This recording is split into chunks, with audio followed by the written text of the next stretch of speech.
This is Lewis Hart from Into Boxing. Delighted today to be joined with Leigh Wood. How are we?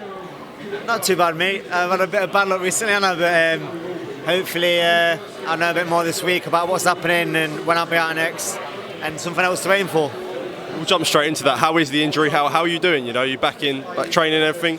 Yeah, it feels fine. I've not head sparred yet, but I've body sparred. I've done pads, bags, weights. Feels fine. I did it sparring. Probably 2.5 weeks out from the fight, or just over. Very frustrating, you know.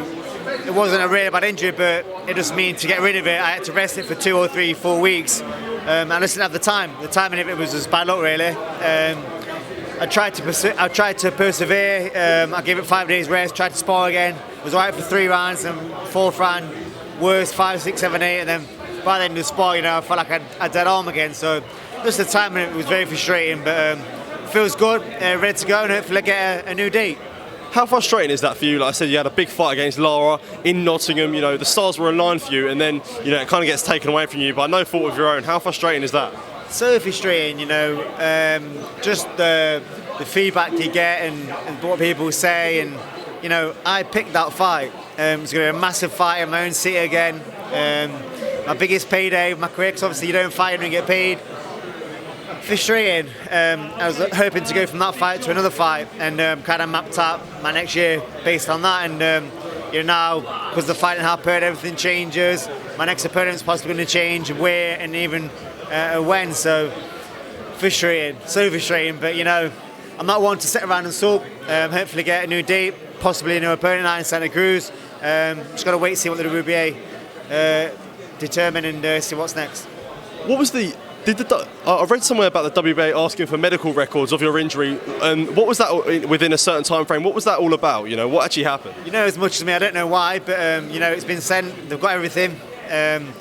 You know, I had a grade 1/grade 2 tear on my arm, so we're seeing it on the ultrasound. You couldn't really see it on MRI. You don't see a tear that low on MRI, but we've sent everything we've got from the doctors and the physios. They've got everything. Nothing to hide. You know, it don't make sense for me to pull out a fight that I picked for in my biggest fight today, my biggest payday. Like I said, it don't make sense. But you know, we sent it from what they've requested, and hopefully we know what's happening soon. Is it frustrating when you read things online? You know, that people want to speculate things, they want to make up things like that. You know, like that you would almost like you pulled out of the fight because you didn't want to fight him and things like that. It is frustrating, but it's kind of funny as well. You know, you don't get to this level without having a pair of bollocks. It's how your arse went, you pulled out, you know. It's just funny. It's just funny, you know. I'm the ballsiest kid you'll ever meet, and I picked this fight. What reason would I want to pull out if I picked this fight, you know? Another frustrating thing is, I've done the majority of the camp. I did nearly, you know, 80% of the camp, and it was hard. And I've gotten every reward for it. Not only that, I haven't been paid. I've had to start back from scratch, rebuild the arm, bit of physio and that. And now, because of that situation, I don't know what's going to happen next. I'm kind of in no man's land, whereas before, you know, I had a good run of things to look forward to. So frustrating, but you know, I'm not the kind of person, like I said, to stalk. I'm looking ahead. Hopefully, I'll be out in the new year. Hopefully, I'll have some news for everyone very soon. How frustrating is that from the outside looking in, like looking at, you know, your next opponents? You know, it was going to be Lara, it was going to be Santa Cruz. You know, Santa Cruz ain't defended, you know, his belt in 3 years. How frustrating is that for you when you don't even know what's going on in your own division and you don't even know who you're going to be facing next? Right, but like I said, hopefully I'll have some news soon. See, the best thing about the Lara fight is I knew it was going to be in my own city.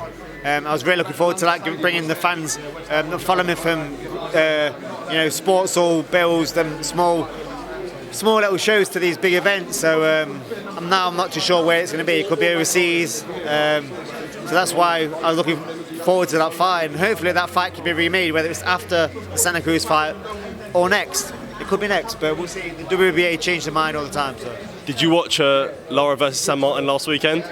I watched the stoppage. You know, it's nothing new that I haven't seen before. Watching the footage and going through things.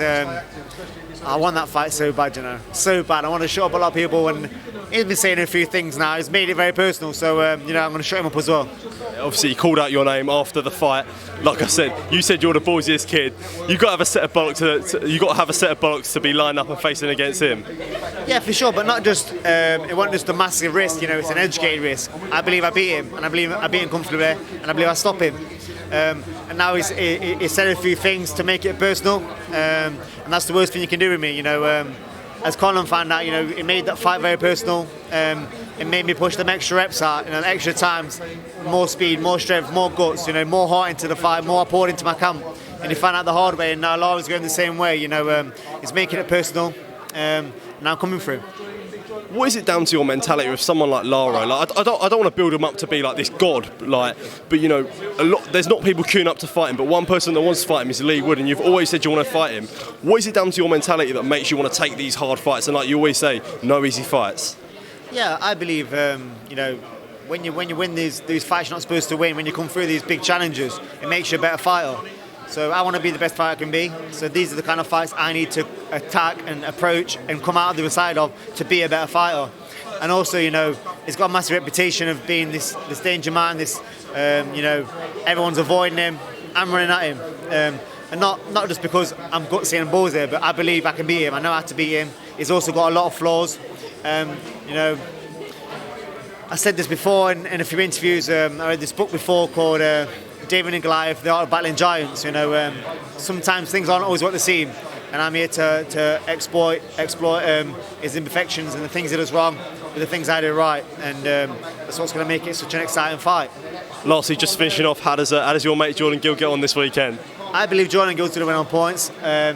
It's a hard fight. You need to see switched on against Kiko Martinez. You can't sleep on him. He at all for 1 second of any round. But I believe Jordan gets the job done. I'm going to come down and watch it, and I'm going to be an absolute nervous wreck ringside. But I'm looking forward to it, and extremely confident in my boy. Thank you, Leigh. Really appreciate your time, mate. Thank you. Cheers.